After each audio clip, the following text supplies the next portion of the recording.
Welcome to Game Crashers, a podcast dedicated to kicking open the door to your next favorite thing. Our mission, our creed, and our code is this: to make all things more approachable and accessible to everyone. We want you to find a universe that you'll fall in love with.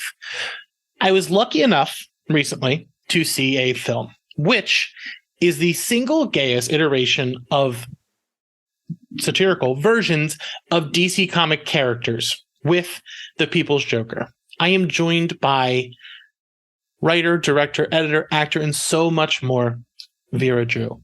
How are you?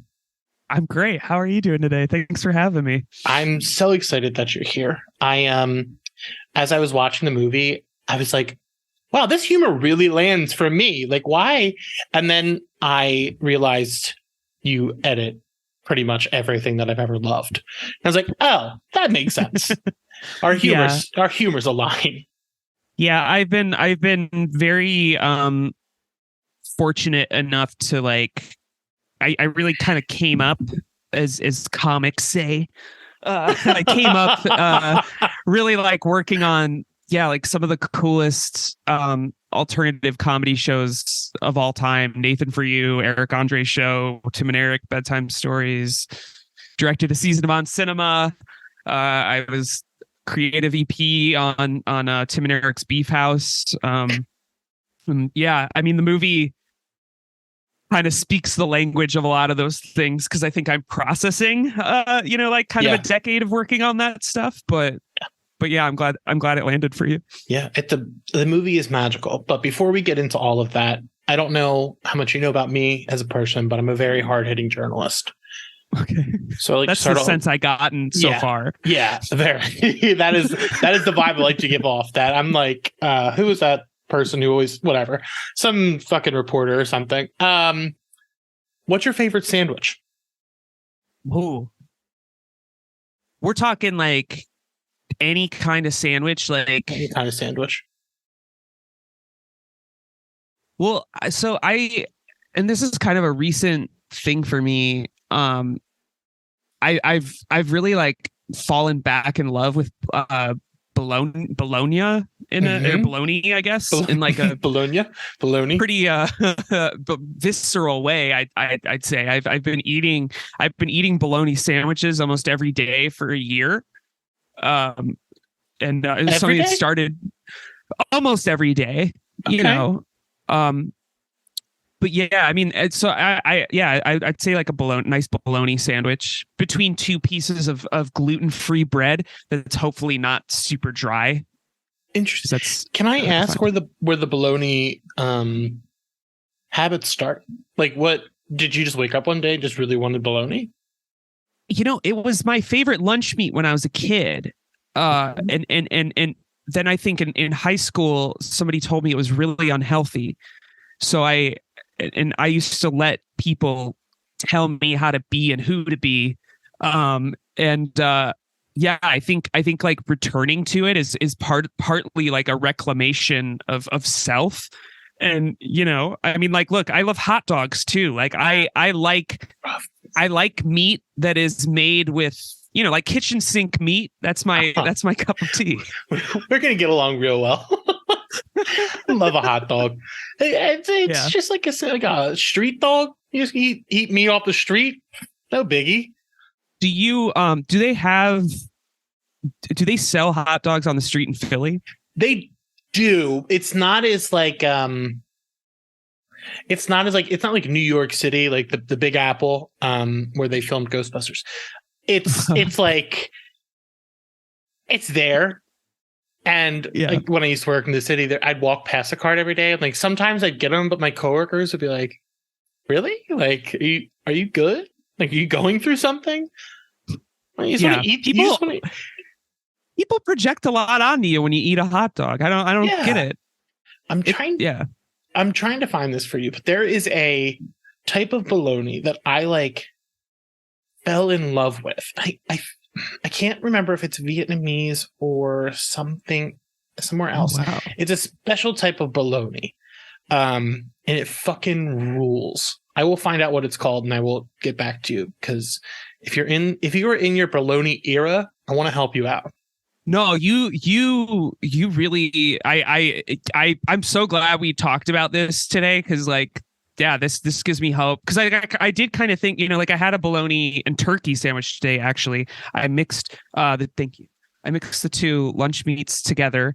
And I took a bite of it and I was like, you know, this might be losing its luster a little bit. But this gives me hope for my bologna future. I also want to thank you for not immediately that we just spent like 10 minutes talking about bologna and not immediately going into my legal troubles. Yeah, listen, it's really refreshing. I'm real interested. I just saw, are you drinking a Pabst or is that a Pabst cup? It's a Pabst cup. That rules. They won a ribbon one time. Yeah. They're really resting on their laurels. It was like the 1800s they won, but you know what? It's pretty good. Again, I love trash. So like I could be in a group with like the fanciest people on earth and they're like, oh, this fancy IPA that tastes like dog water. And I'm like, I'll drink a Miller High Life any day, anywhere. High Life is where it's at. That's the champagne of beer. Oh, it's the champagne of beer. The beads of sweat going down the glass on a Miller High Life, like forget about it. Yeah, like there's nothing you can't. It's like such a specific color. That beer in that bottle, crisp. It's so good. So let's talk about the People's Joker. I don't want to talk about the legal stuff. Not interested in that. I am interested in the filmmaking. Before we get into story beats, all that kind of stuff. Again, lucky enough to see the Friends and Family showing in Philly where you talked about non-traditional editing cuts that you wanted to do with this.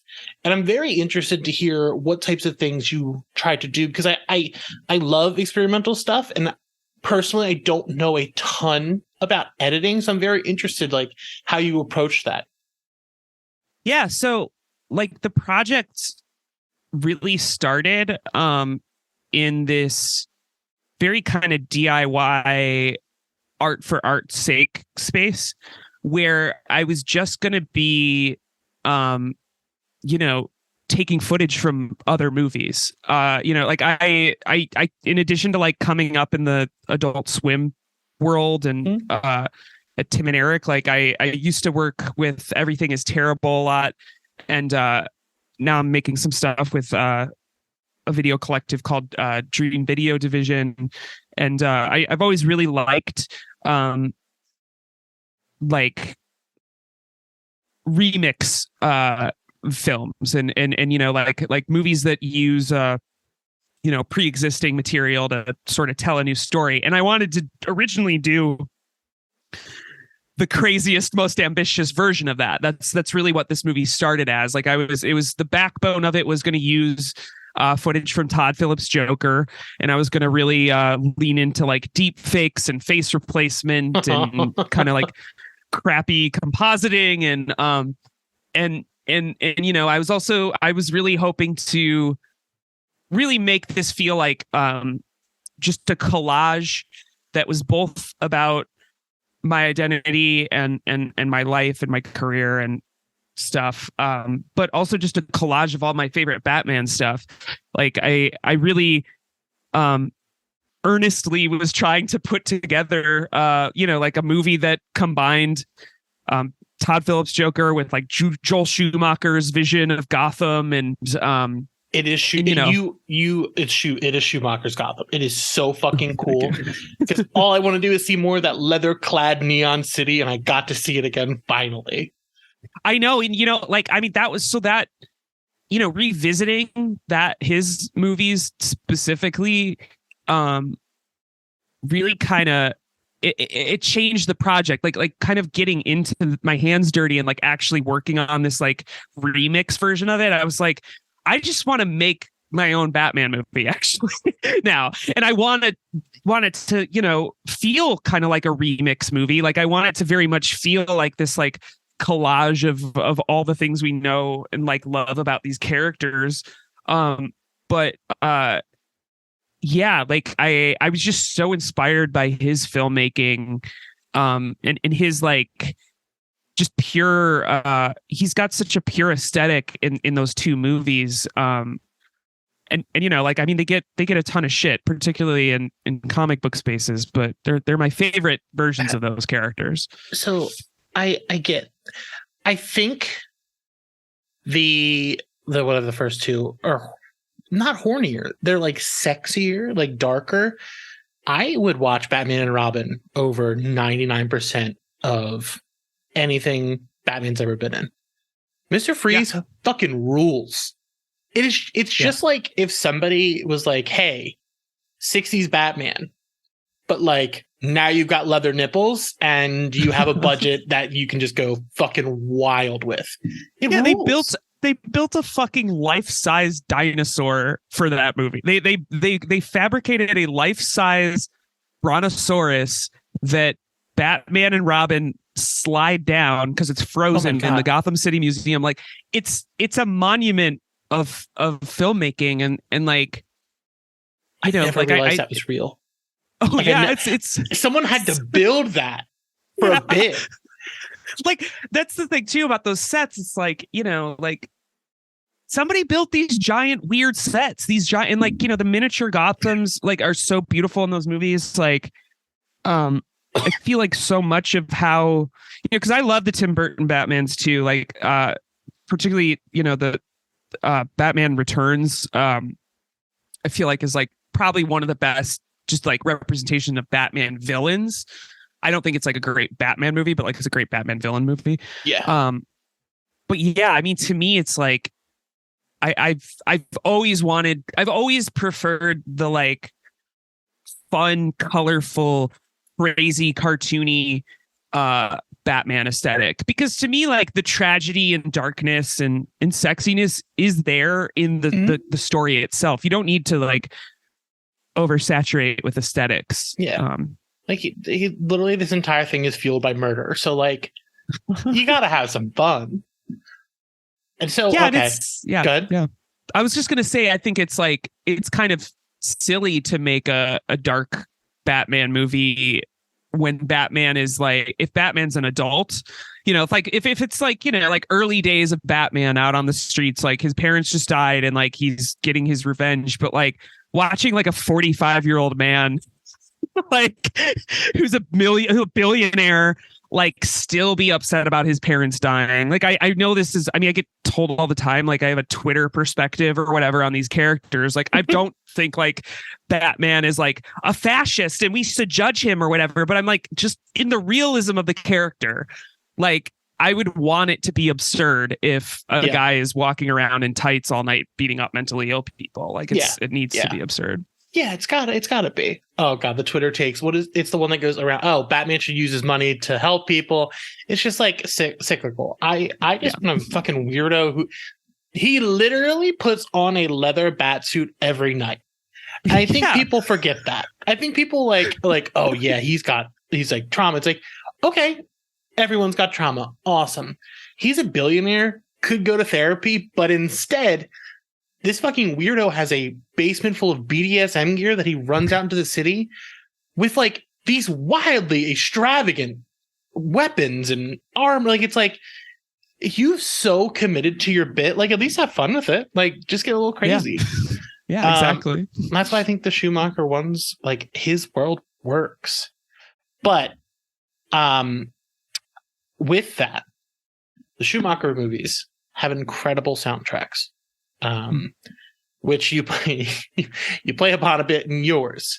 I want to talk about the music in your film because I haven't been able to find the tracks because the film's not out everywhere. Wow. What is your personal connection to music before we get into that? Like, do you play, do you sing? Like where? I play guitar. I don't play guitar well. Like, you know, like I can pull out an acoustic guitar and hang on some chords at a party. Nice. But like I love making music. I use music to write.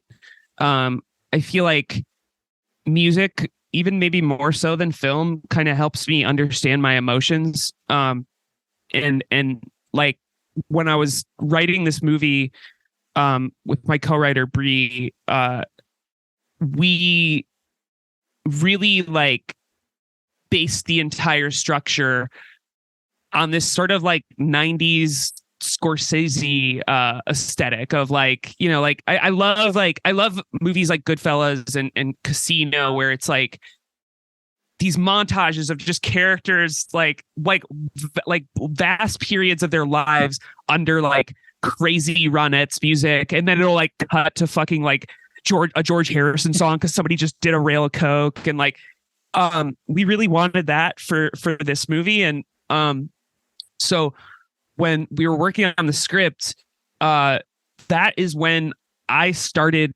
commissioning a lot of the music.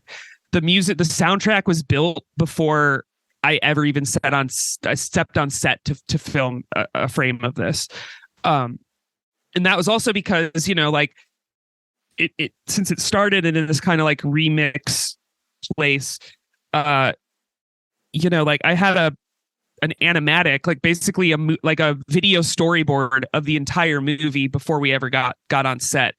And having the you know soundtrack together really I don't know, it brought it all home for me. Like I understood what the movie sounded like and how fast it moved, so we were able to like fill in the spaces from there.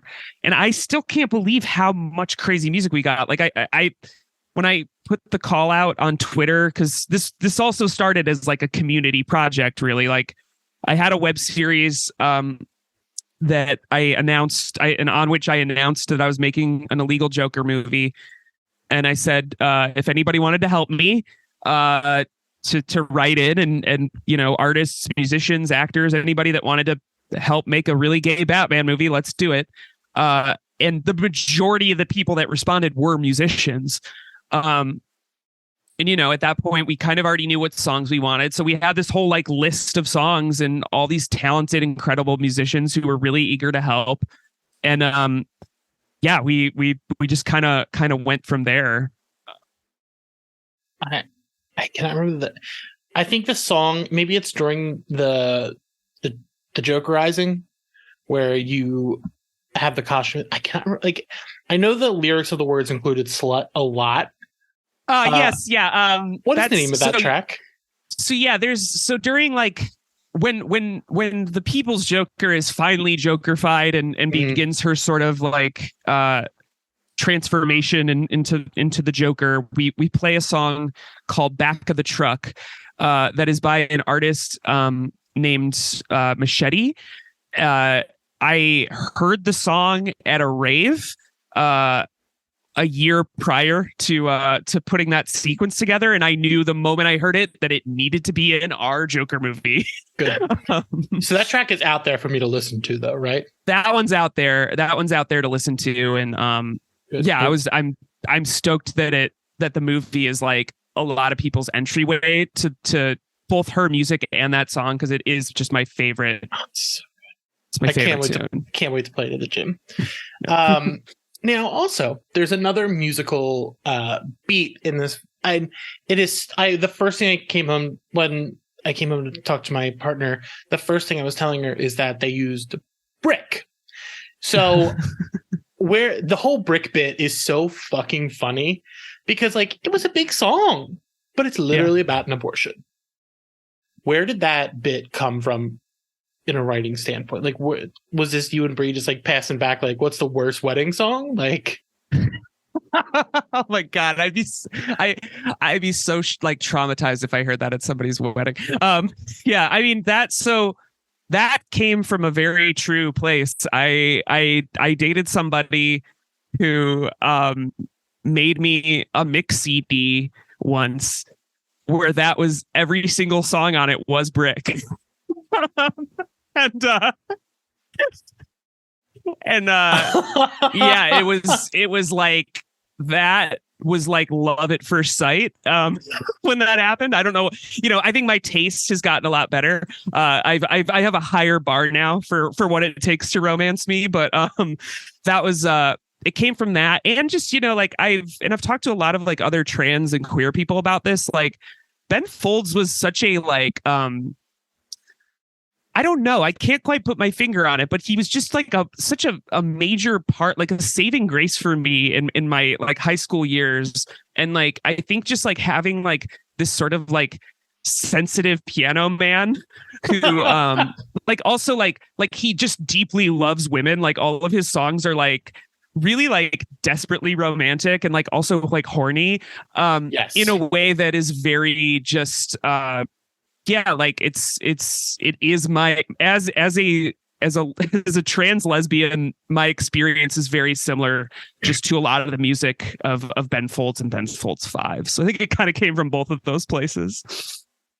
As I loved them in high school too, I never knew all that. So I'm very wow. And we have two. Ben we have Folds. actually how many? I think we have 2 covers of it in the movie, and the one there's definitely the sexiest cover of all time for Brick is by a band called Pet Wife, and that happens at a point in the movie where Joker has sex for the first time.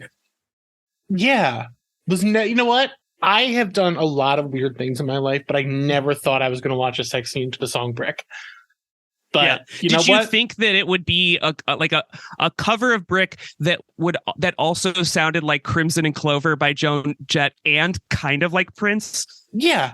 I'm sitting there listening to it and I was like, is this real? Am I hallucinating? Because like it had the Prince vibes of like, this feels like it belongs in a Batman movie. But it also felt I assume you've seen Zack Snyder's Watchmen.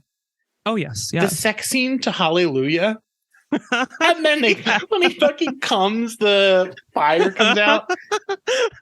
What a great! People don't give them enough credit for the wild bits that he does, but yeah, that scene is going to live in my brain forever. So thank you. Oh, thank you. Thank you. It was going to be one of those moments where I like stood up and clapped for 20 minutes, like in Citizen Kane, but I was like, I don't want to do that to everybody. But the film itself was made. Well, let me just ask this because I've been wondering about this since you were talking. This all started as someone Venmoing you how much money? It was like $12. $12 to recut The Hangover, Todd Phillips, The Joker. Yeah, so yeah, like that, and that is really like where that like remix like aesthetic came from. Was like, so my she ended up being my co-writer on the movie, but Brie LaRose is a very talented writer. She worked on Lady Dynamite and Arrested Development, and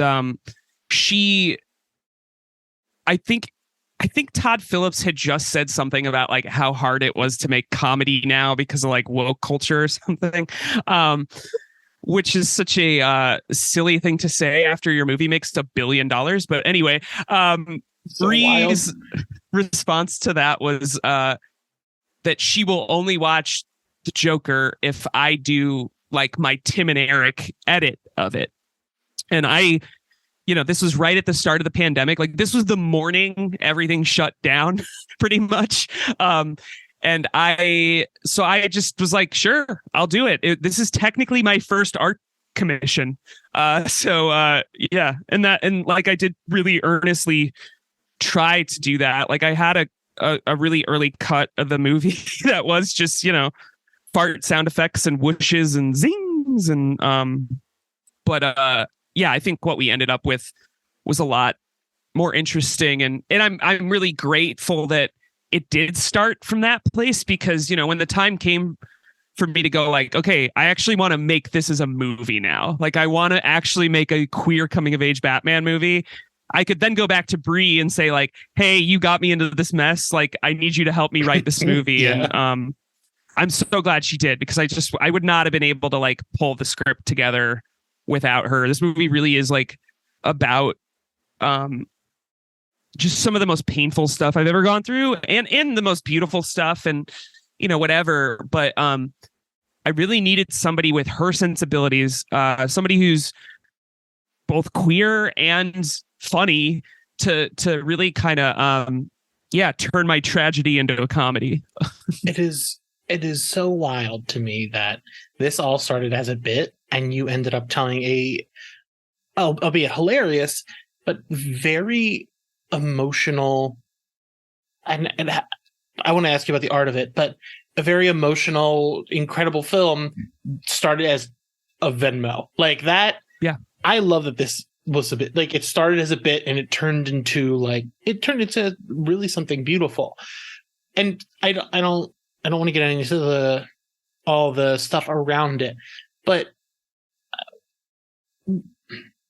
how did it feel for you to create this? Like, how does it feel that you got to put so much of yourself, I don't want to speak for you, but so much of yourself into a project like this?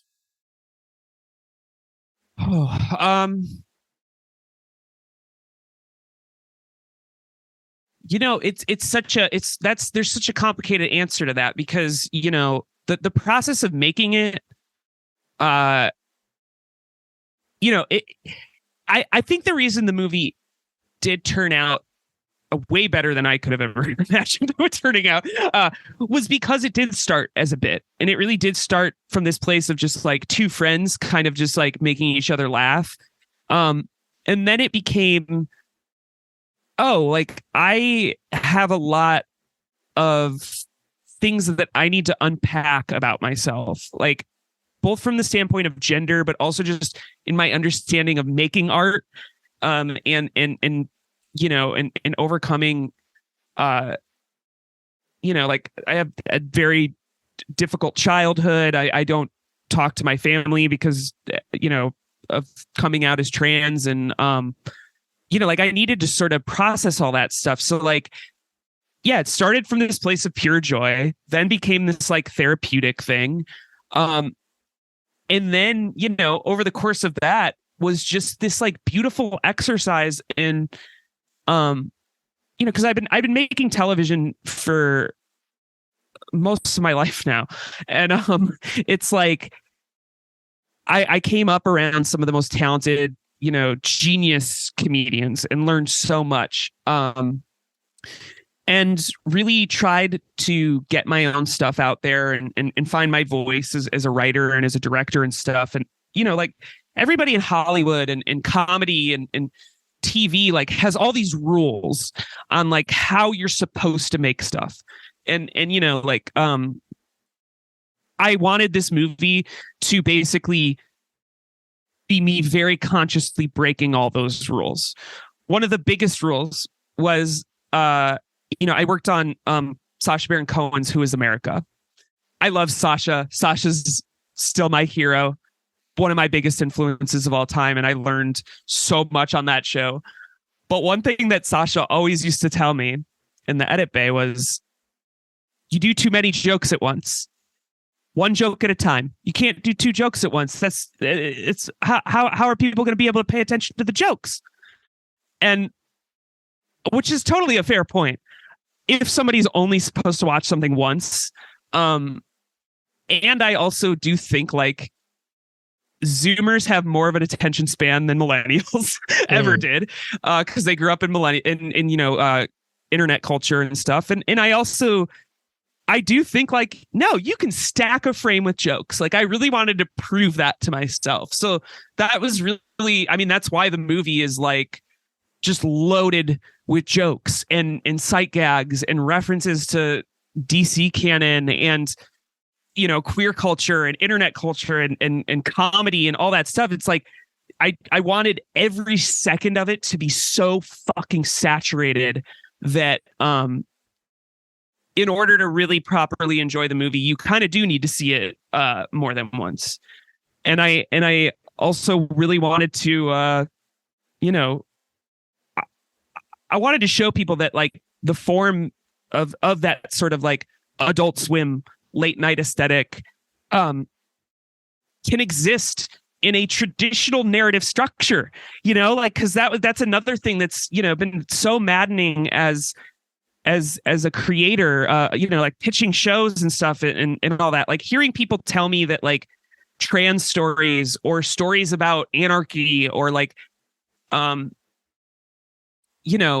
civil unrest, that these are not somehow mainstream stories and they can't be told in a mainstream space, whether it's because like people in the middle of the country don't want to see it, But normally the justification is like, that's just not traditional storytelling. And I wanted to show like, no, like this movie is it.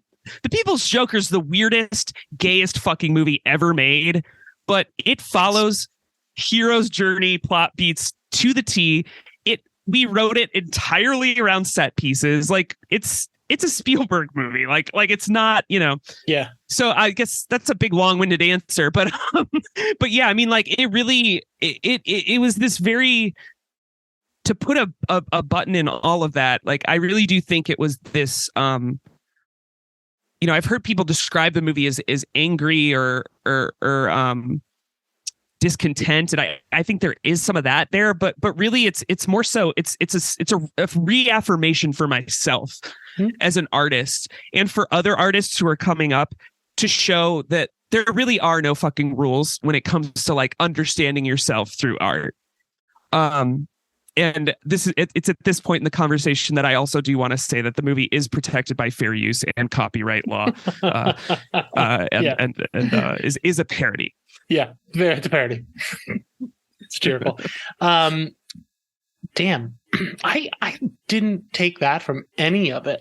Like the angry, and I felt like it was raw. Like it was like, especially the stuff about the comedy and like the feelings. It was like, no, it doesn't feel like it needed to go through a typical Hollywood filter to say things that matter.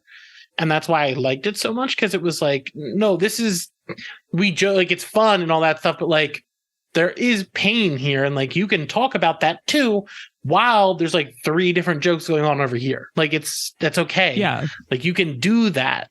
So it did feel, I really appreciate that you were like, fuck that. Like, let's get it. Let's just do it. I think that's the thing too, is like, I feel like,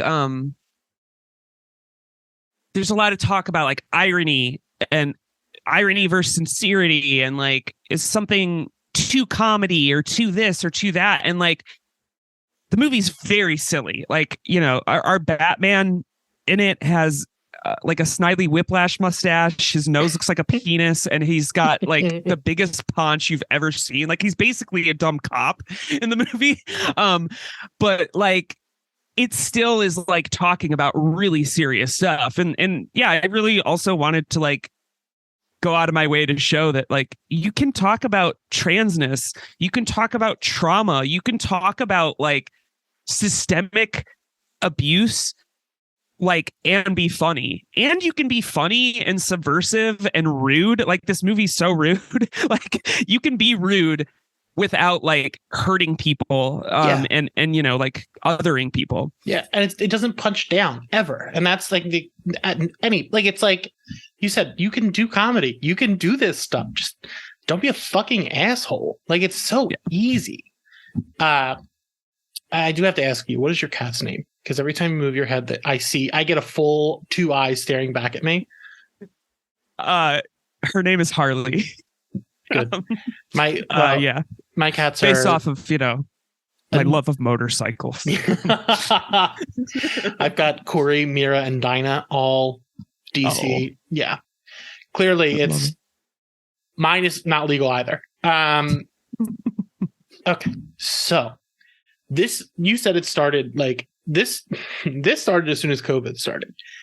What was it like filming this? Because I assume people filmed in different places and you had to edit it later. What was like that? Yeah.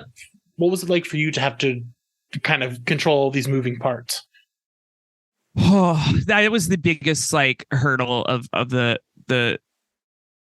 film. Like, I mean,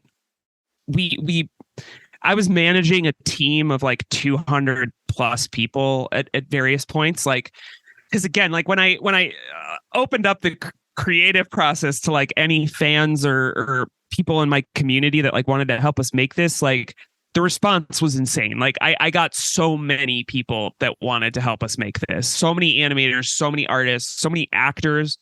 And so like my biggest task on the movie, in addition to directing it and editing it and starring it and blah, blah, blah, like it was really kind of managing this team of like just brilliant artists, most of whom had never worked in TV or film or anything before. It really was this kind of like remote workflow too, and this kind of like global community project. And as far as the actual physical filming of it goes, you know, we did have like a principal photography shoot, and that was mainly to film with like our main characters. You know, like so all of my stuff, anything with the mom character, and you know, there's a lot of scenes with Joker and her best friend Penguin, and you know, like we kind of needed everybody in the same place for that. And it was a crazy shoot. We shot this thing in like 5 days. I would never film a movie like that ever again. Like 2 takes per setup. You know, like not a lot of room for experimentation. I mean, I had the whole thing kind of storyboarded so that we could move fast. And thankfully, you know, my DP and, you know, his assistant, like, were really, really incredible artists who like were able to set up a shot. My DP's Nate Cornett. Everybody should work with him. He's incredible. And yeah, it was the most grueling shoot ever. I also I wanted to get into like athletic shape for this part just because of how like physically demanding it was. There's just a lot of dancing and moving around. So the whole summer leading up to the shoot, I was running and exercising, and I got into like shape to play the people's Joker. But it was a blast. And you know, like I think because there are a lot of parts in the movie too that, you know, like we shot remotely. Like there's a character in the movie called the Riddler, who is a you know, a pretty like actually prominent character throughout the movie, but kind of background. Like there's this, it's almost like there's a whole other movie going on with the Riddler in this movie. And that was all shot by the actor Trevor Drinkwater just in his parents' basement. Like literally he shot on a green screen, I think recorded his audio like on a camera or on like a phone. Yeah, that was, you know, thankfully not what we had to do with everybody, but it made sense for him, particularly for him, because some of these characters too, you know, this was a deeply collaborative process. Like, you know, for the Riddler, Trevor literally like wrote journals as Edward Nygma, as this version of Edward Nygma. He crafted this whole backstory of Edward Nygma being this like tech guru who owned a streaming platform that then fell apart when Batman bought it, and that's why he became the Riddler. And it was just like all this like stuff that like in any other film, like an actor is not gonna. An actor might do that, but it like, you know, normally will get made fun of that for that, and it won't like work its way into the actual content of the movie. But the the nature of the process and the sort of like remote workflow of it all, and everybody kind of just being these, you know, we're all just like ragtag artists, not really knowing what the end of COVID's going to look like. Is this going to be the last thing we all ever make? Everybody kind of all showed up for it. That's it. You know what? Turned out pretty good. The whole thing. Oh, pretty wildly great. But again, I loved it. I really hope everyone gets to see it soon. I do. So as I'm watching the movie, there are some wild DC references. not affiliated. Creeper. There is a musical number, and I won't say with who because I do want people to see with who, because the way that person gets done is fucking hilarious. Oh, thank you. So I was not in a million years did I expect to see that character. I was like, okay, sure. That is one way to end a movie. Yeah. We put Creeper like kind of towards the beginning though. Mm-hmm. I think to really like for people like you to like watch it and go like, I might see anybody. Yeah, that's like, how I felt. Yeah. Like, and you do. What is are you a fan of comics? Like where does your love start with that? So I fell in love with Batman when I saw Batman Forever as a kid. I was in Baraboo, Wisconsin. My dad and my uncle Chaz took me to see Batman Forever, and when they got to like, you know, the rubber nipple Nicole Kidman scene, like it changed my life. Like I watched this movie and it was one of the first moments of sort of realizing that I was trans and like gay. Something about rubber nipples and Nicole Kidman did that to me. I'm sure it's done for a lot of people. But so that was really when like the love affair started, was very much like from Batman movies and Batman the animated series, particularly like Harley and Joker in Batman the animated series was just really captured my imagination as a kid. And I was always really into comics. You know, I was heavily protected as a child. So it was, you know, like it was very like whatever I could get my hands on, I would read. You know, I loved Dark Knight Returns. I still do. I have complicated feelings about, you know, it, but like I love that version of those characters and the story there of just how somebody can become like a fascist with the best intentions. You know, I also really love Grant Morrison's portrayal of Joker in Arkham Asylum. And that one didn't really come to me till later in life. Yeah, so like I think I'm definitely influenced by a lot of Batman comics and the DC canon and stuff. But I think in sort of like making this movie, I was really kind of turning more towards like underground comics and like indie comics and kind of in the modern space. Like I really love Carta Monier and Remy Boydell and Michelle Perez.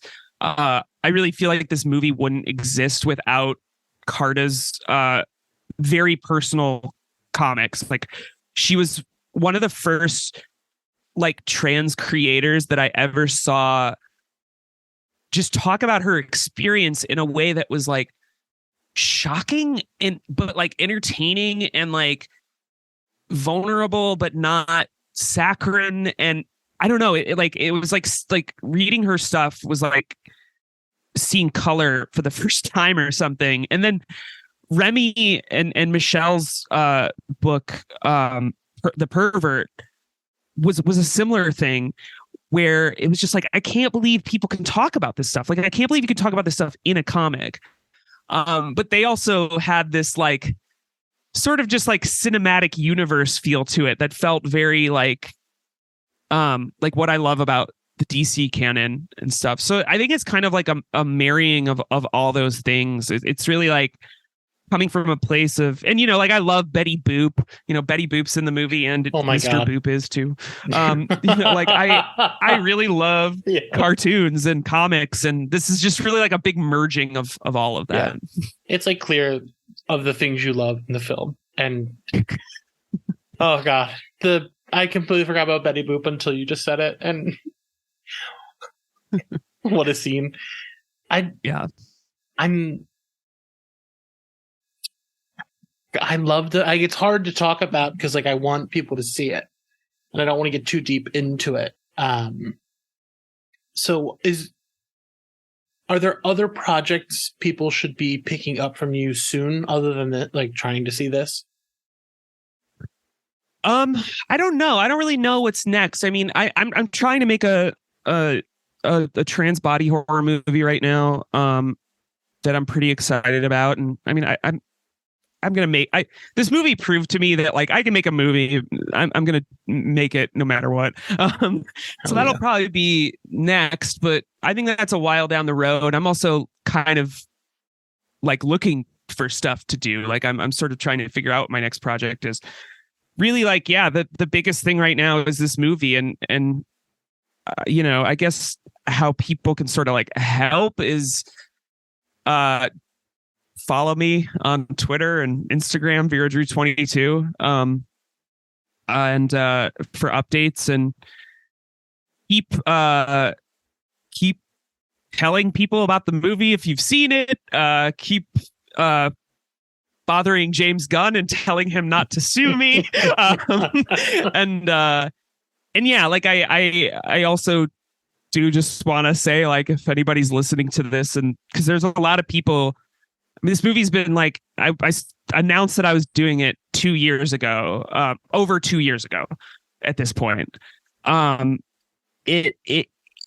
a lot of people who really have been holding on for a long time, hoping they can see this movie. And I think, what happened at TIFF and our kind of legal concerns back in September, like, a lot of people got really scared that they would never see this movie. And I really do want to reassure everybody, like, it's going to come out one way or another. It's going to come out. I have people helping me. We're just figuring it out because it's just no blueprint for this thing. It's never been done before. Parody movies have existed. Fair use is something that is used all the time in documentaries, in the same way that we use it in this movie. Like, you can talk about trademarks, you can show clips from movies, you can use characters that you quote unquote don't own if you're talking about your experience and if it is commentary on the thing that you're doing. And that is what this movie is 100%. So yeah, it'll be out there soon, and we're doing a lot of again, very legal secret screenings and stuff. So be on the lookout for those too. Like, we're going to be coming to as many cities as we can with this. Thank you for being here. I really am excited for people to finally get to see this in any way, shape, or form they have to. And I will link all of your socials in our post. Thank you for your time. Thank you. I really appreciate it. It was like this. I needed this conversation today. Was feeling a little bit of a dopamine crash after screening last week, and I don't know. Like, I go off and I screen this movie, and it really is every time. It's like punching a hole into the universe and just seeing what comes out. But yeah, I love talking about this movie, especially with Batman fans.